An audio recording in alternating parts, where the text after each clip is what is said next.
मोहम्मद खालिद इस वक्त हमारे साथ मौजूद हैं और इस वक्त टंगधार एरिया के मुख्तलिफ़ जगहों पर हम विज़िट कर रहे हैं। चन्नीपुरा बाला के रहने वाले हैं ये, और ओवरऑल जिस तरीके से सिचुएशन बनी आप जानते हैं। इनसे कुछ सवालात हमारे रहेंगे जो जानना बेहद ज़्यादा ज़रूरी है। कैसा माहौल रहा जब शेलिंग वगैरह हो रही थी? माहौल तो बहुत ही ख़राब रहा। हम लोग रात को जैसे ही यहाँ पे शेलिंग, हम बैंकर में चले गए, फिर सुबह 8 बजे बाहर निकले बैंकर से। बहुत मुश्किल हालात थे। हमें ऐसा लग रहा था जैसे आज क़यामत का दिन है हम पर। रात भर इतनी शेलिंग हो रही थी, तो बच्चे सो नहीं पाए, ना तो उन्होंने कुछ खाना खाया, कुछ भी नहीं खाया उन्होंने। अच्छा, बॉर्डर के एरिया के नज़दीक आप रहते हैं, कितना ज़्यादा मुश्किल होता है यहाँ पे रहना? ये तो वही बंदा फील कर सकता है जो यहाँ पर रह रहा है। जो उधर श्रीनगर नगर या मुंबई दिल्ली में, उनको क्या पता बॉर्डर की ज़िंदगी क्या है। सही बोला आपने। बॉर्डर पे वही लोग बता सकते हैं जो यहाँ पर रहते हैं। कुछ लोग स्टूडियो से कहते हैं कि जी जंग होना चाहिए, हमला होना चाहिए, या फिर इसी तरीके की चीज़ें होनी चाहिए। क्या कहेंगे आप? यह तो उनकी नाइली है, मुझे लगता है, जो स्टूडियो में बैठ के ये बातें कर रहे हैं। उनको चाहिए आके ज़रा ग्राउंड लेवल पे चेक करें, देखें यहाँ पर क्या होता है। ना तो बंदा जी सकता है ना मर सकता है, ऐसे हालात होते हैं यहाँ पर। जहन पर कैसा दबाव पड़ता है, किस तरीके का सोच आती है दिल में, जहन पर, और क्या कुछ होता है? लास्ट पे हमें यही लगता है, तो आज तो पता नहीं हम सुबह बाहर बंकर से आएंगे या नहीं आएंगे। हमें यही लगता है उस टाइम कि ये हमारा आखिरी टाइम है, तो हमें कलमा शहादत बस याद करते हैं बंकर में बैठ के, और तो कुछ नहीं। अच्छा, जो एडमिनिस्ट्रेशन है या लोकल एडमिनिस्ट्रेशन है, क्या कुछ मदद हुई शेलिंग के बाद?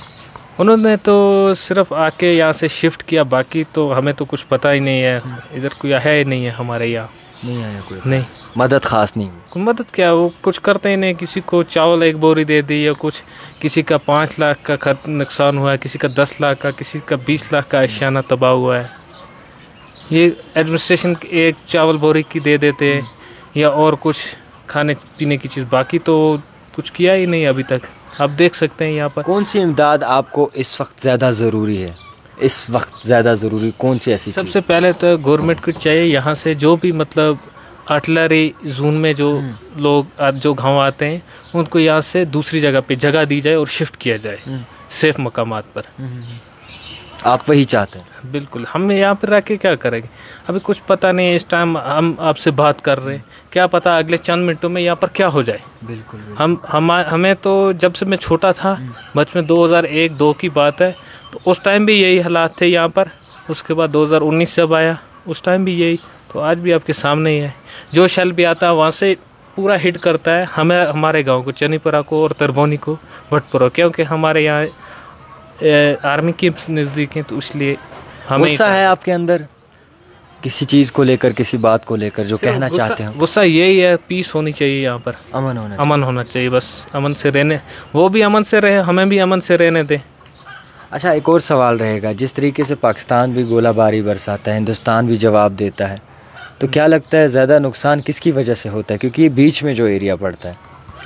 ये तो मैं कुछ नहीं कह सकता, दोनों तरफ से होती है। तो उधर भी जो इंसानी जो भी इंसान है, उनकी जानों का ज़ाया नुकसान होता है, और यहाँ पर भी यही है। यहाँ पर किस चीज़ से ज़्यादा होता है? मान लीजिए ये बीच में है, क्योंकि यहाँ से भी आता है फायरिंग, वहाँ से भी आता है, तो ज़्यादा नुकसान किस वजह से हो जाता है? जब शेल गिरता है तो वो किसी को पूछ के नहीं गिरता है। ये आर्मी कैंप है, या किसी का घर है, या मस्जिद है, या मंदिर है, या गुरुद्वारा है, वो तो पूछ के आता नहीं है। क्या कुछ कहेंगे आप एडमिनिस्ट्रेशन से? क्योंकि आपकी मदद होनी चाहिए। मेरा मुद्दा मकसद यहाँ पर सिर्फ ये है कि इन लोगों की दिल की बात जान। एडमिनिस्ट्रेशन से यही कहेंगे, जो भी ये जो